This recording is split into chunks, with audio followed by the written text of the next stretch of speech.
I just wrapped up my Thursday afternoon lecture on economic theory when Kate strolled up to the podium. Kate's got this natural beauty, not like some glamorous supermodel, but more like a charming small-town gal. She's always rocking jeans paired with cowboy boots. Today, she's wearing this nice summery top that's just flirty enough to show a hint of cleavage. Her light brown hair's got these perfect blonde streaks that catch the light just right. That if I weren't a married man, well, you get the picture, I'm sure. Dr. Carter, I ran into your wife earlier today, she mentioned casually. I met her gaze, those striking steel-gray eyes of hers. Oh yeah? Was she at the mall or something? Nah, my girlfriend and I have this place up by the lake. She loves soaking up the sun on the deck while I'm out casting a line. You into fishing, Doc? Not my thing, really, I replied. But what makes you think it was my wife you saw? I pressed her because of the license plate, DN. I dropped Amy's car off for servicing that morning, so she was driving mine. Your wife's got short blonde hair, doesn't she? Yeah, she does. So where exactly did you spot her? I asked again. She pulled into the driveway next door to our place just as I was heading out this morning. Parked and walked right into the house. Does she fish or something? Nope. And you know who owns that house next door? I asked, curious. Yup. Marcus Johnson, that football player. You two buddies or what? Nah, he was one of my wife's patients a few months back. She's a nurse, had him on her ward. I guess Kate could tell I was rattled as she headed for the door. She paused and said, Doc, watch yourself. Marcus is a big dude, 6 feet 3 inches, probably 235 pounds. Plays middle linebacker for the local pro team, and he's got a mean streak. Got ejected from 2 games last season for dirty hits. That quick chat left me with 2 big takeaways. First, Kate's a lesbian, never would have guessed. She mentioned her partner, the suntanning, all chill. Live and let live, you know. Second, it hit me like a ton of bricks, my wife of 6 years is stepping out on me again. Hold up, before you start thinking I'm some pushover from those weird online stories, sitting at home while my wife runs wild, no way, that's not me. I met Amy the year she finished nursing school. I just earned my PhD in economics. Her dad was this hotshot heart transplant surgeon, swimming in cash. Amy told him I was a doctor, and when he found out I wasn't the medical kind, he lost it. He insisted on a prenup, convinced I was after his fortune. Amy and I both signed it, and I tossed our copy in a drawer, where it's been collecting dust ever since. Amy got pregnant our first year together, and we welcomed our little girl. Everything went smoothly. Her dad, with his fancy vanity plate, helped us buy a nice house, and life was falling into place just like we'd hoped. But then, after Amy stopped breastfeeding, her 34B breast started sagging. She struck a deal with a plastic surgeon at her hospital for a boob job. I asked about the cost, and she brushed it off, saying not to worry, she'd worked something out with the doc. When I pushed for details, all I got was, it's a medical professional thing. About a week after her surgery, I drove her to the hospital for her first follow-up. When the nurse called her name, I started to go with her, but the nurse stopped me, saying only Amy could go back. Then she and Amy shared this weird little smile. What was that about? I shrugged it off, sat back down, and waited. It felt like forever. When Amy finally came out, she was all smiles, and so was the doctor. But when he saw me, his face changed, like he was in on some secret I wasn't. In the car, I noticed Amy's breath smelled like mouthwash. I asked her about it. When he took off the bra and bandages, he squeezed my breasts super hard. It caught me off guard and hurt like hell, so I puked in his sink. They keep mouthwash under every sink in the hospital, it's standard. I thought, alright, that tracks, I guess. When I got back home, I went online and ordered a DNA test kit. I had my little girl tested, and sure enough, I'm her dad. Over the next 5 or 6 months, I caught that same mouthwash scent on Amy's breath a few times. When I asked her about it, she'd shrug and say, "Oh, I ate spaghetti for lunch," or "I had tacos." I bought it. After all, she's a nurse, probably doesn't want to breathe garlic on her patients, right?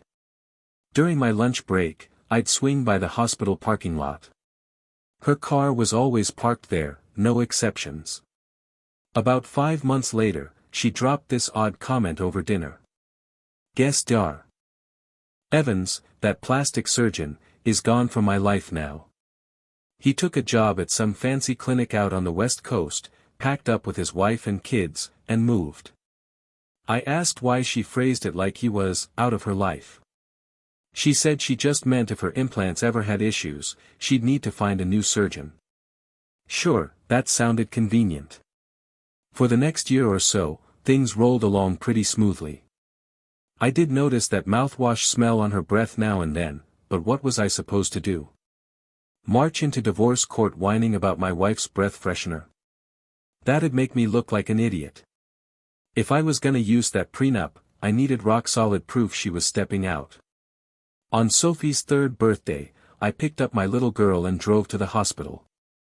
We were headed to McDonald's, her favorite spot, for a birthday party. As I pulled up, I saw Amy on the steps by the side entrance. Some guy was standing way too close to her, and they seemed deep in a serious talk. I honked the horn, and she spun around, looking shocked to see me. She muttered something to the guy, who looked Chinese, then hurried to the car. When she slid into the seat, I asked what was going on. "Oh, that's just Tao, a student here. I gave him a lousy grade on his bedside manner, and he's all bent out of shape. He'll get over it, he graduates next month and won't be my problem anymore." We got to McDonald's and had a great time celebrating. I dropped Amy back at the hospital and took Sophie home to the nanny before heading to my afternoon classes at the university. The next morning, I called the hospital. Turns out, they don't train students there. Amy flat out lied. Still, I didn't have any real proof of anything. For the next year and a half, life was pretty good. Amy was always home when I got there, and though I caught that mouthwash smell on her breath every so often, I chalked it up to her grabbing a chili cheese dog for lunch or something. A couple of months back, she came home all hyped up. Some big-shot celebrity was on her floor, Marcus, the Beast, Williams, a pro football player, All-American in college, and All-Pro for his first 3 seasons. I don't care much for football, so I wasn't impressed. Big mistake. This was the same Marcus that Kate mentioned, the one who owns the lake house next to hers, the one Amy visited that morning. When I got home, I found our daughter, almost 5 now, parked in front of the TV watching a cartoon flick. "Where's Mommy at?" "She's got a headache and is upstairs in your room." I started piecing things together. Thursdays are what Amy calls her me days. She's off work, and instead of hanging out with our little girl, she goes shopping, meets up with some hospital buddies for lunch, and gets home by 5 p.m. when I do. I needed to check something, so I went to my home office and pulled up my journal. There it was, clear as day. For the last 7 Thursdays, she's come home with a headache or some excuse to avoid getting intimate. We wouldn't make love until Saturday, sometimes Sunday. I felt like a moron for not noticing sooner. But now that I was clued in, I might finally get the hard proof my lawyer said I'd need. I tapped on the bathroom door and asked if Amy was okay or needed anything. She said she was fine, just needed to chill and see if her headache would ease up. She asked me to handle Sophie for the evening. I said sure and headed downstairs. The nanny had left dinner ready, so I fed my little girl, got her bathed, and tucked her into bed. To pass the time, I hopped online and dug up everything I could find on Marcus Johnson.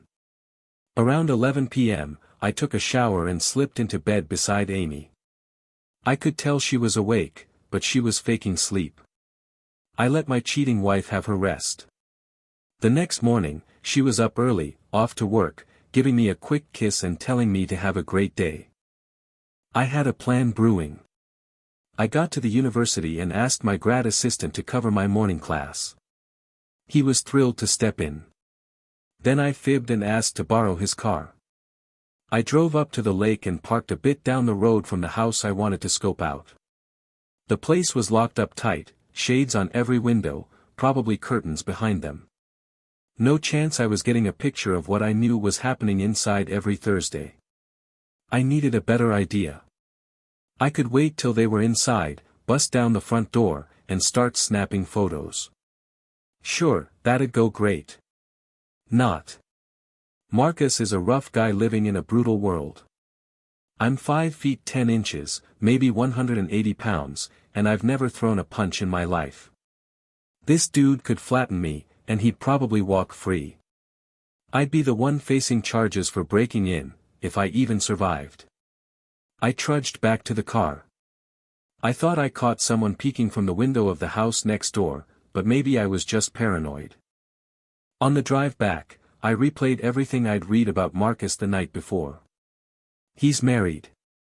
Maybe his wife could help me out. Back at the university, Amy called. She was pulling a double shift, so she wouldn't be home till midnight, and, big surprise, too exhausted for intimacy. After getting Sophie to bed, I dove deep into Marcus's wife's life online. She's all over social media, posting tons of photos with Marcus. This woman's stunning, long red hair, emerald eyes, and a figure that turns heads. She was a cheerleader in high school, then again at the college where Marcus played. That's how they got together. They've been married 5 years, no kids. As I scrolled through her posts, I couldn't help but wonder what she studied in college. Her captions and comments sounded rough, like she grew up in a tough neighborhood. I bet she leaned on her looks, charm, and maybe more to glide through school. On Monday, I borrowed my grad assistant's car again and parked near Marcus's house. Zilch. Neither Marcus nor his wife stepped outside before I had to head back for my afternoon class. Another idea hit me. It was Thursday again, and I was back in front of Marcus's place. I watched him pull out, headed for the lake. I gave him a few minutes, then started to get out of the car. Damn, his wife came peeling out of the driveway. I scrambled back to the car and decided to tail her. She didn't go far, just to a Starbucks. I waited a beat, then followed her inside. She was at a table, sipping some overpriced coffee loaded with ice cream. I didn't grab a drink, just walked straight to her table. She looked up and, right on cue, snapped, "Who the hell are you? You're married to the guy who's fooling around with my wife as we speak," I shot back. She gestured for me to sit. I noticed her nails, crazy long, fake, and flashy. She just stared, so I broke the ice. For the last 2 months, every Thursday, they've been meeting at his lake house. She's a nurse, met him when he was in the hospital. Blonde, with a noticeable chest. I almost said, "That's her," but I didn't want to stoop to her vibe. "Yeah," I said instead. I caught the way he was eyeing her one night. "Every Thursday, you say?" "Yup," I answered. "He's been telling me he's got team meetings every Thursday." "You're saying they're up at the lake right now?" "Yeah, probably until around 3 p.m., I said. "I'm gonna catch them in the act," she declared. "Crystal, my divorce lawyer needs solid proof. Could you snap a picture for me?" "I'll do you one better, I'll get a freaking video," she shot back. She stormed out the door, and I figured that went pretty darn well. Crystal would barge in, catch them in bed, likely record it on her phone, and knowing her, she'd blast it to all her buddies. It'd probably end up on SportsCenter. I'd have my evidence and finally be free of my cheating wife. I headed back to the university and grabbed lunch in the cafeteria. Partway through my afternoon class, someone knocked on the door. My grad assistant answered and waved me over. It was the dean of the business school with 2 guys in suits. They asked me to step into the hallway. 2 police detectives. My grad assistant offered to wrap up the class, and I led the men to my office. "You're Dr. Carter, right?" one of them asked. "That's me," I replied. "I'm Sergeant Detective Paul Walker, and this is my partner, Henry Morgan." "Nevada's an unusual name. Were you born out west or something?" "Nope, and I pronounce it Nevada. I was born during a blizzard here." Detective Morgan gave a blank nod, clearly lost. We got to my office, and I offered them chairs. Paul Walker spoke up. "Dr. Carter, I hate to break it to you, but your wife was killed this morning." "Jesus, was there another shooting at the mall?" "Why'd you think that?" they asked. "It's her day off, what she calls her me day. She said she was hitting the mall to shop and then grabbing lunch with some hospital friends. She wasn't at the mall. She was at a lake house. We think she was involved with Marcus Johnson. You know him? He was a patient at Amy's hospital a couple of months ago." "Never met the guy." "His wife found them in bed together. She killed them both." "What? How'd it happen?" I asked, stunned. "Shotgun blast to your wife's face. Nearly took her head clean off." Walker glanced at his partner. "But why?" I pressed. Morgan piped up. "Probably something to do with the size of his, equipment. I've seen stallions with less." "Henry, step outside," Walker snapped. Morgan headed for the door, then turned back. "Sorry for your loss." I just nodded as he left. "I apologize for him, he's green. Looks like Crystal, Marcus's wife, came in with a shotgun. She shot your wife first, then aimed at Marcus. He moved fast, so she only hit his leg. He reached his .45, he always carried, had a permit, and got off 2 shots before she could reload her double barrel. She died on the spot. Marcus called 911 but bled out before the ambulance arrived." "You had no clue about the affair?" "Not a hint," I said. "All right, stick with that." He handed me his card, with the morgue's number scrawled on the back. "They'll do an autopsy, but the body should be ready by Monday. I'm sorry for your loss, but sometimes good can come from bad." He turned and left. Kate burst in and locked the door behind her. "Wipe that grin off your face. Uncle Joe knows you weren't straight with them. He found a Starbucks receipt in her car and checked the cameras, saw you talking to Crystal this morning. But don't sweat him. He went through something similar with his first wife years ago. You need to play the heartbroken husband who just lost his wife. Get home, take care of your daughter.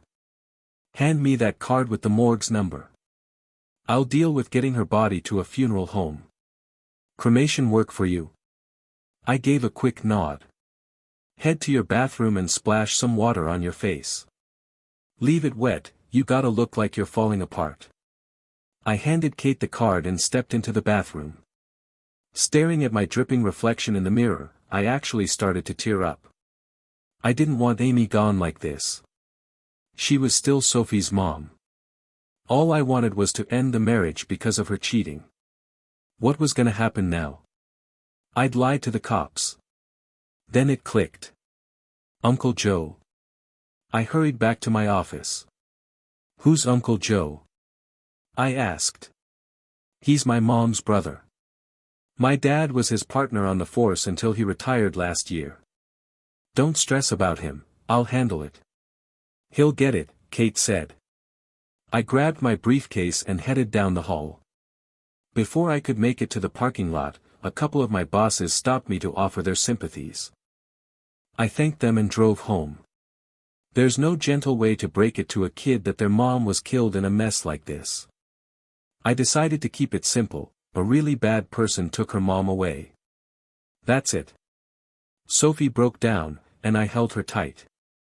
I was crying too, not for Amy, but for my little girl. Seeing her so heartbroken tore me up. I finally got her to sleep, then took a shower and crashed, trying to make sense of this chaos. Kate had stepped up and taken control, and I just let her. Why? I guess I was too shaken to think clearly. Past midnight, Sophie slipped into my room and climbed into bed. I held her close as she sobbed herself to sleep. The next morning, I was up early, whipping up pancakes, Sophie's favorite, when the doorbell chimed. It was Kate, with this gorgeous woman by her side, probably her partner. Glancing past them, I spotted Amy's car in the driveway. Uncle Joe gave me the keys, so we figured we'd swing by this morning and drop it off. "How's Sophie holding up?" Kate asked. "She's doing about as well as you'd expect," I said as they stepped inside. "I smell pancakes," the other woman exclaimed. "And you must be Sophie." She knelt down and smiled. "I'm Lauren. That's Kate over there. We're pals of your dad's." Sophie's eyes welled up. "Somebody took my mommy away," she said, tears streaming down her face. Lauren stood and scooped Sophie into her arms. "I know, sweetheart, I know," she said softly, carrying her down the hall, patting her back and murmuring something in her ear. "Lauren's great with kids. She'll look after her. Let's finish those pancakes, I'm starving," and we skipped breakfast, Kate said. While I flipped pancakes on the griddle, Kate set the table and filled me in on how Uncle Joe had already wrapped up the case. She said he told me to avoid the press and, if anyone asked, to stick to my story that I knew nothing about the affair. Lauren and Sophie came back to the kitchen. Lauren had gotten Sophie out of her pajamas and into a cute little outfit. As Sophie munched on her pancakes, she told me how she and Lauren were going to go through all her mom's pictures to pick out the best ones for the funeral. I glanced at Lauren, and she gave me a quick wink. "After that, we're going shopping for a new dress for the funeral." "I want to look nice for mommy," Sophie said. Another wink from Lauren. "Told you she's amazing with kids," Kate chimed in. That's how we spent the next couple of hours. Lauren and Sophie sifted through every picture we had of Amy. They picked out a simple headshot of her, and Lauren explained to Sophie that they'd get it blown up to place next to the urn with her mom's ashes. Then they chose 5 more for framing to display on a table, moments from better days, one from when Sophie was born, another of the 3 of us on a beach vacation, and one of just Amy and Sophie, which was Sophie's favorite. By the time they'd gone through all the photos, it was time for lunch. Sophie suggested McDonald's, and we all agreed that sounded perfect. The restaurant had a play area, and while Lauren and Sophie goofed around on the swings, Kate and I kept an eye on them from the window. "Lauren would be an awesome mom to Sophie," I blurted out without thinking.